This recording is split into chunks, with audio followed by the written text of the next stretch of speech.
네, 사랑하는 성도 여러분, 오늘도 주님의 은혜 가운데 평안히 잘 지내셨습니까? 네, 저녁 경건의 시간에 오신 여러분 모두를 주님의 이름으로 환영합니다. 또 주말이 되었습니다. 이번 주말도 또 우리 예배가 기대가 되고 또 주님의 은혜 가운데 이 주말도 정말 평안하고 아름답게 잘 보냈으면 좋겠습니다.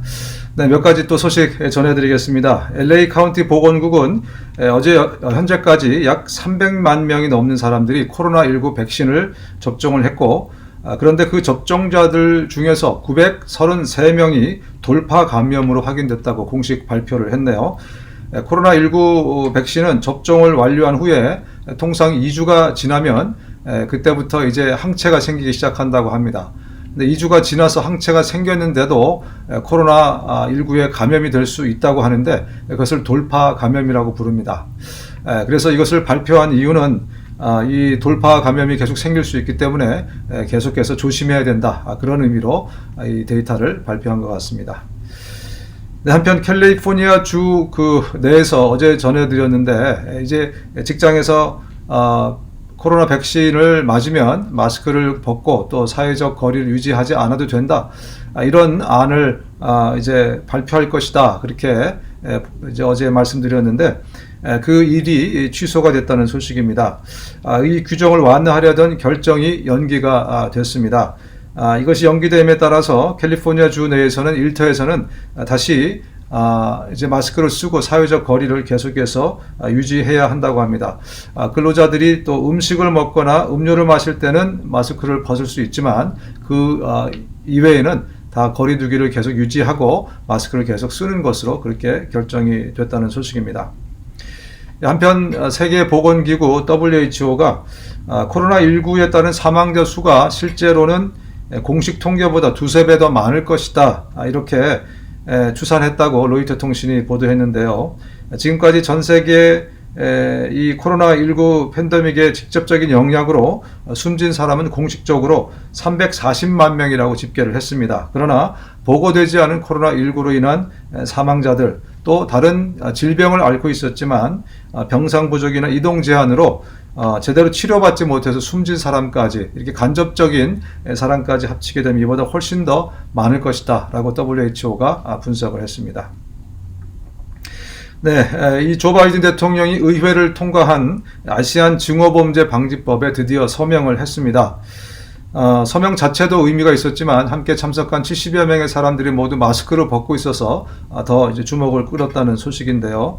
한편 한인 여성 4명을 포함해서 아시안 6명 등 8명의 희생자를 낸 이 아틀란타 총격 사건을 언급하면서 아시아계 미국인들이 일상에서 느끼는 공포와 분노를 강조했습니다.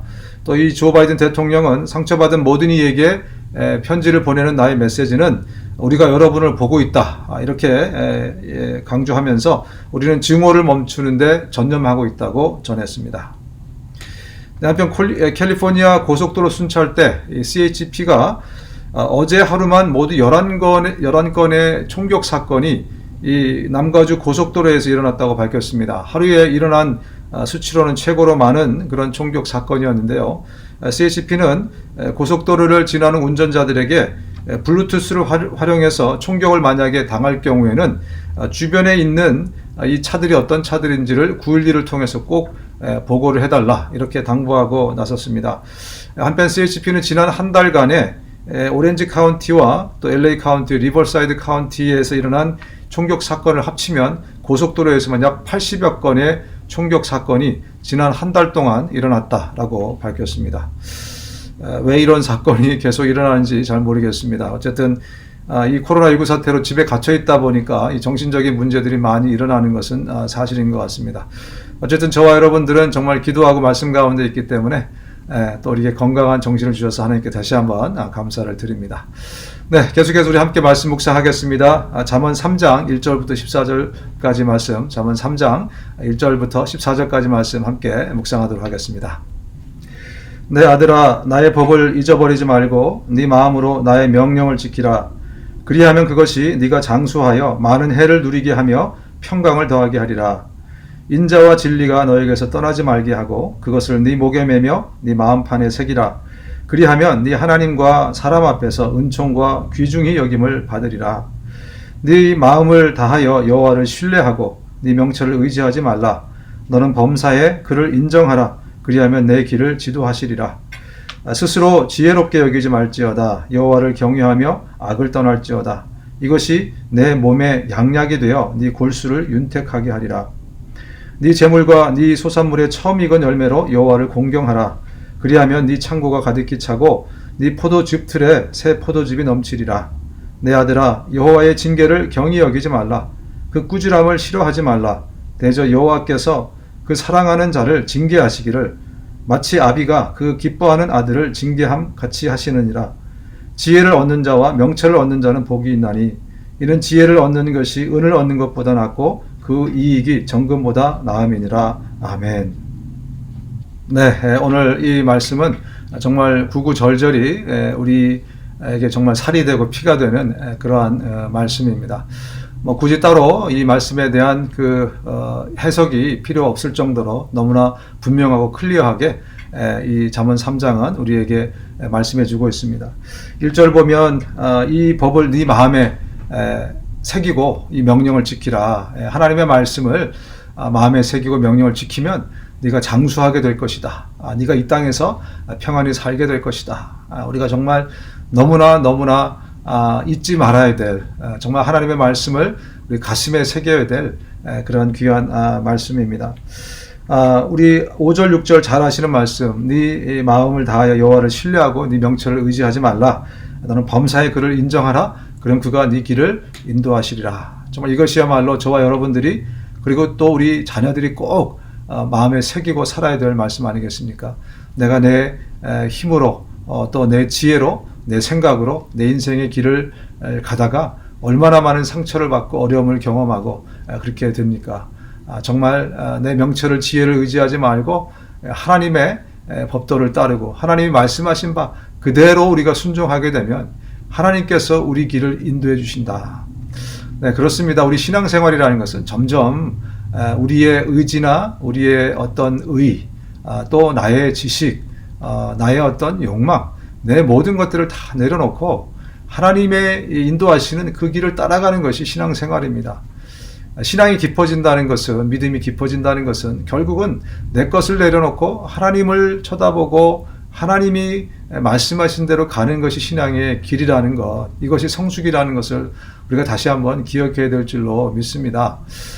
그래서 우리가 말씀을 읽고 묵상하고 주님께 더 이렇게 가까이 가는 것은 하나님이 뭘 원하시나, 정말 주님이 어떻게 이끄시나, 그것을 날마다 보기 위해서 우리가 날마다 말씀을 읽고 날마다 기도하는 거 아니겠습니까? 예전에 우리가 신앙생활을 처음 시작했을 때, 어렸을 때는 하나님 나 좀 도와주십시오. 내가 이렇게 가기 원하는데 나를 이렇게 해주시고, 나는 이걸 소원하는데 내 소원을 들어주시고, 이렇게 우리의 신앙생활의 색깔이 그랬다면 이제는 그것을 다 내려놓고 성숙의 단계라는 것은 정말 하나님이 무엇을 원하시는지를 우리가 쳐다보고 가는 것 아니겠습니까? 네, 그렇습니다. 저와 여러분들이 정말 성숙한 신앙인이 되어서 내 명철과 지혜와 내 것을 의지하지 말고 하나님의 것을 붙들고 하나님의 길로 갈 수 있는 그런 우리 모두가 되었으면 좋겠습니다. 11절에 보면 내 아들아 여호와의 징계를 경히 여기지 말라. 그 꾸지람을 싫어하지 말라. 이 하나님께서 우리를 징계하시는 것은 사랑해서 우리를 징계하시는 것이고, 마치 우리의 육체의 아버지가 우리를 징계하듯이, 매를 때리고 벌을 주듯이 우리 하나님께서 그렇게 하신다라고 말씀하고 있습니다. 여러분, 구약에만 하나님이 이렇게 하실까요? 아닙니다. 성령의 시대, 이 시대에도 하나님은 저와 여러분을 징계하십니다. 그렇다면 그 징계는 누가 알아차릴 수 있을까요? 내가 분명히 알아차릴 수 있습니다. 하나님이 징계하시는데 그 징계가 뭔지를 모른다면 그것은 하나님의 징계가 아닐 것입니다. 그런데 나는 분명히 그것이 하나님의 징계라는 것을 내 양심이 알아들을 수 있습니다. 하나님이 때로 육체에 병을 주시기도 하고, 때로 우리 물질을 뺏어가기도 하고, 때로 관계에 어려움이 생기기도 하고, 하나님의 징계는 여러 다양한 방법으로 우리에게 주어지시는데 그것은 하나님이 우리를 사랑하시기 때문에 주시는 매라는 것을 기억하십시오. 여러분, 이 신약시대에도 하나님의 징계가 있습니다. 여러분 가운데 하나님의 징계가 있다면 그것을 하나님의 징계로 받아들이시고, 그리고 하나님 앞에 나가서 회개하고 다시 새롭게 또 하나님이 원하시는 길이 무엇인지를 찾을 수 있는 그런 지혜 있는 우리 모두가 되실 수 있기를 주님의 이름으로 축원합니다. 함께 기도하겠습니다. 하나님 아버지, 감사합니다. 오늘도 우리에게 말씀을 주셔서 감사합니다. 정말 하나님의 말씀을 우리 가슴판에 새기고 그 말씀을 따라 살아가며 내 지혜를 의지하지 말고 주님을 올곧이 쫓아가게 도와주시고 하나님이 징계하시고 하나님이 말씀하실 때 알아들을 수 있도록 도와주시고 회개하고 주님께 나아갈 수 있도록 우리 모두에게 은혜를 더하여 주시옵소서. 감사드리고 예수님의 이름으로 기도합니다. 아멘. 네, 이번 주 주일에도 우리 정말 하나님께서 역사하셔서 우리가 예배드리다가 병이 났고 예배드리다가 정말 하나님의 말씀을 받고 예배드리다가 정말 우리가 깊은 안식에 들어가는 그런 귀한 예배 시간이 되었으면 좋겠습니다. 기도 많이 하시고 오시기를 바랍니다. 저는 주일 아침에 여러분 다시 찾아뵙겠습니다. 감사합니다.